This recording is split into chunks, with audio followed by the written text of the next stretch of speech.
Now, if you're a sicko like me, you love history. More specifically, you love history from the 1900s, from a certain time period. You might be able to guess what that might be. After the peace treaty was signed, though, a lot of the history and stories of people were repressed and forgotten due to a couple of factors like the communist narrative control and just passage of time. People forget stories. Thanks to the internet, though, these stories have resurfaced to the mainstream eye. So this video will go over a couple of those stories that have been lost in time. The heroic acts of Witold Pilecki, October 1943. Wait. First, I'm hungry, actually. I hate Pizza Hut a lot, but that's actually just a pretty fire pizza. Don't ask why I have a Cane's cup with Pizza Hut pizza, okay? Some questions need to stay unanswered. October 1943, Witold Pilecki. I hope I'm saying that right. He was a Polish army officer until in 1939, after Poland fell, Pilecki decided to continue resisting against the Germans. So he volunteered himself to infiltrate the newly opened Auschwitz. He was to be sent there as a spy to collect information and organize a resistance in the camp. So for nearly 3 years, Pilecki lived under a false identity, enduring whatever you can imagine is going on inside of those fences, all while documenting what's happening around him. Pilecki would start the Military Organization Union. The union's goals was to improve the morale of the prisoners there, provide news from the outside world, distribute extra provisions like food and clothes, set up intelligent networks inside the camp, and train people to fight in case of an Allied relief invasion. This went on until April of 1943, when Pilecki and a couple other inmates decided to escape. Pilecki and his friends got assigned the night shift at a bakery. The bakery was on the edge of the camp, away from the barracks. Once Pilecki and his friends found the right opportunity, they cut the alarm wire and escaped through the heavy metal door, disappearing into the night, deep in the forest. After regaining his freedom, Pilecki decided to continue the resistance effort and joined the Polish Home Army and participated in the Warsaw Uprising. Even after the failed rebellion, Pilecki was still standing, so the Soviets came in to finish him for round 3. After the war was over, under the new Soviet overlords, Pilecki was arrested and was found guilty by the communists for espionage and corroborating with anti-communist groups. Pilecki was executed in 1948, and most of the heroic work was swept under the rug by the new Polish regime. Alright, next up we have the Japanese-American 442nd Regimental Combat Team, aka the Nasai Soldiers, because that is way too much of a mouthful to say. After the attack on Pearl Harbor, most Japanese Americans were not getting treated too well, as you might know, in internment camps. The US government decided that it would be best to keep a close eye on all of these Japanese American citizens and ban them from armed service. This changed in 1943 when President Roosevelt decided a unit of 4,500 strong Japanese American soldiers should be created. They completed several combat missions in Europe in late October of 43 in the heavily forested mountains of France. While pushing the Germans back, Major General Dahlquist told 300 men to hold their positions. The Germans quickly encircled these 300 men. Dahlquist tried to break them out with the surrounding units, but he was only racking up more casualties. The encircled Americans were running out of supplies, so Dahlquist ordered an airdrop to buy some time. Shout out Dr. Pepper, man, that's so good. Alright, where was I? The Lost Battalion, as they were nicknamed, was quickly running out of time. So Major General Dahlquist called up the reserve Nasai soldiers to go out on a perilous mission and break those boys out. At the end of October, over 5 excruciating days, the 442nd Regiment would scratch and claw their way to the encircled division through miles of thick fog and tall, rolling hills. They would eventually reach the Lost Battalion. Battered and bruised, the encircled Americans still stood strong. The Germans put up a fierce resistance, but the Nasai boys gave them a pretty good black eye. The Nasai soldiers would suffer more casualties on the rescue mission than the people they saved. After the war, the 442nd would eventually go on to become the most decorated American unit in history, with 1,800 awards given out. Most fun of them all being named honorary Texans for saving the Lost Battalion.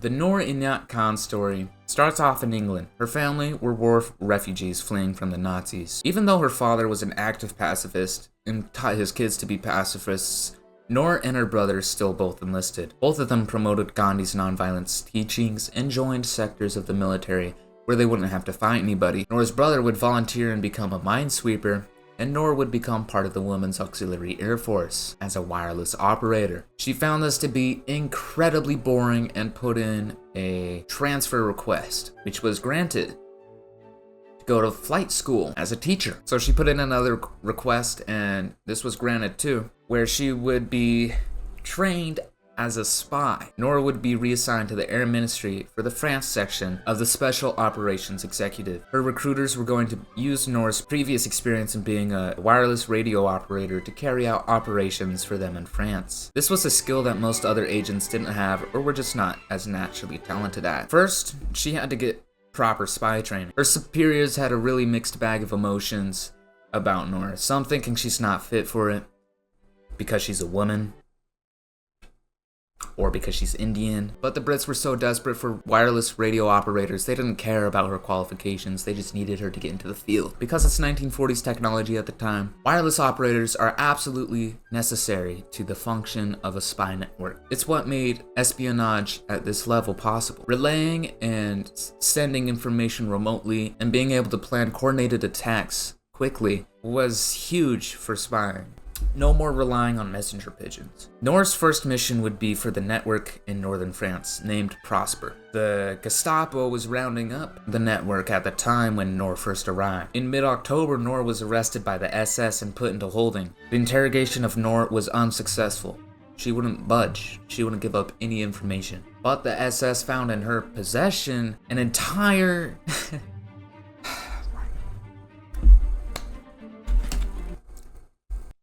She didn't give the Germans any of the secret codes to use the massive catalog, but the Germans gained enough info to send out false messages pretending to be Noor. In November of 1943, Noor escaped onto the roof, where she couldn't go anywhere. She's on the roof. So after being captured and refusing to sign a piece of paper that says, "I promise not to run away again," Noor was sent to solitary confinement in Proper, Germany, where she would stay there for a year with her hands and feet shackled together. Noor and the other agents, after being held for a year, were all transferred to Dhaka. The way Noor died had some conflicting accounts, but her rumored last word was liberty, meaning freedom, you dumb American. I'm American. I had to look it up. Next up, the Soviet night witches, operating slow and outdated alright, this word, PO2 biplanes, alright? The night witches flew at night, often without parachutes, with no radar or protection. These brave pilots would climb to an altitude, turn off their engine, and glide towards their target before dropping their bombs. They often flew multiple missions in a night, enduring freezing temperatures and under the constant threat of enemy fire.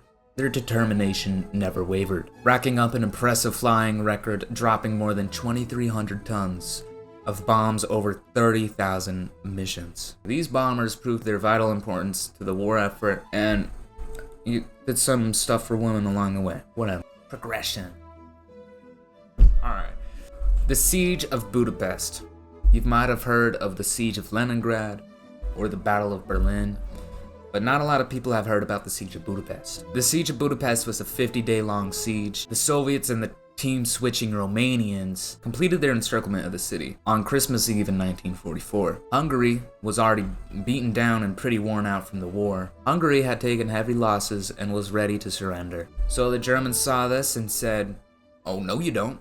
We're not having another Romania." And so they launched an operation to occupy whatever was left of Hungary. The Soviets, at the end of October in 1944, as part of Operation Bagration, sent 1 million men in 2 groups to encircle Budapest and cut the city off from the rest of the world. And now 60,000 soldiers are encircled, as well as 800,000 civilians living in the city. As the grueling siege went on, street-to-street fighting got more intense. Supplies started to run out for the encircled Nazis. A never-ending artillery barrage was becoming white noise to them. Rations were not being handed out, and soldiers had to go find their own food. Now in the thick of winter, the undersupplied troops were being severely affected by the dropping temperatures. The river was frozen, and the Germans blew up all the bridges across the Danube, including the first permanent bridge across the Danube. The defenders in Budapest asked Hitler to negotiate a ceasefire so they could get out. He left them on red. So, the troops and civilians encircled in Budapest took it upon themselves to break themselves out. They sent 3 waves towards the Soviets. The first wave caught them off guard, and a couple of them broke out and survived, and the other waves were utterly ripped apart by artillery and Katyusha rockets. The final German forces remaining in Budapest surrendered on the 13th of February in 1945. The Soviets suffered up to 160,000 casualties during the siege. The city itself was little more than a wasteland after the siege, with more than 4/5 of it being destroyed. In total, there were 406,000 casualties to the defending Germans and Hungarians, including civilians. Alright, next up, the Chinese Labor Corps. Okay, nowadays everything says made in China, but back in 1940, you could get China to make it in front of you. The French and British employed thousands and thousands of Chinese laborers to construct military projects, like digging trenches, building roads, and forts. The laborers were also used in logistics efforts, hauling ammo and supplies. This was of huge help to the Allies, finally leveling the playing field because they didn't have a prisoner workforce to draw from. Can I say that? I don't know. Next up, the African-American 761st Tank Battalion. The 761st Tank Battalion, aka the Black Panthers, had a remarkable journey during World War II, both in terms of its inception and its battlefield successes. Okay. I don't know if I want this. The battalion's creation was because of segregation policies of the US military at the time. Formed in 1942, the unit was made up of African-American soldiers, many of whom faced racial discrimination and prejudice at home. Despite the initial assignment of support roles, Black Panthers were determined to prove its combat capabilities. Their rigorous training prepared them for the challenges ahead. Equipped with M4 Sherman tanks, in late 1944, the battalion was deployed to Europe. One of their most renowned achievements was their role in the Battle of the Bulge. The Black Panthers were assigned to support the 1st and 9th Armies in the Ardennes region of Belgium and Luxembourg. They faced harsh winter conditions and stiff enemy resistance, but played a crucial part in repelling the German offensive. The battalion engaged in fierce combat, neutralizing enemy positions and contributing significantly to the victory. Throughout their campaigns in Europe, the Black Panthers inflicted significant casualties on the enemy. They were responsible for destroying or capturing numerous enemy tanks,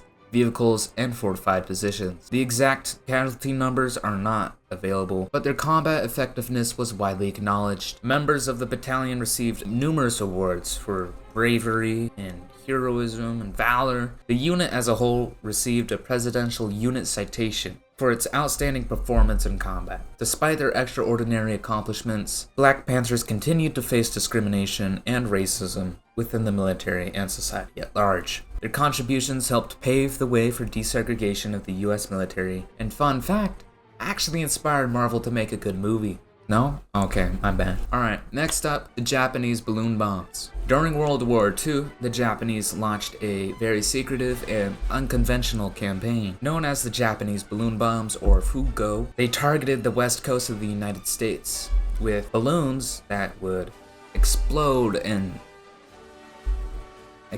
you know? They were trying to start forest fires and cause chaos and panic, but a lot of them missed their target, didn't really hit the mark there.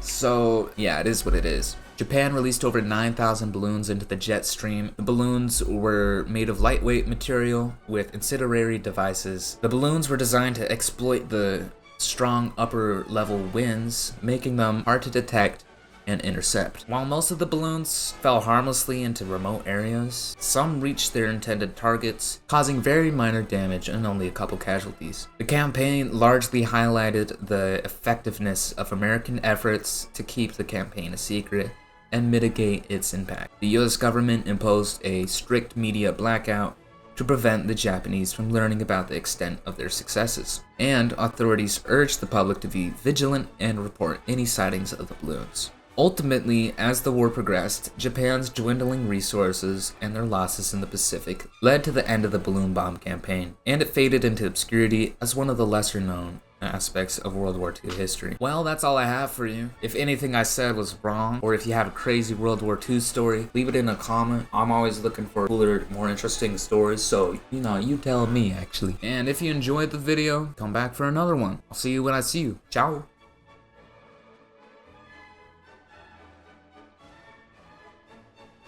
Whole mukbang. Didn't even finish 2 slices.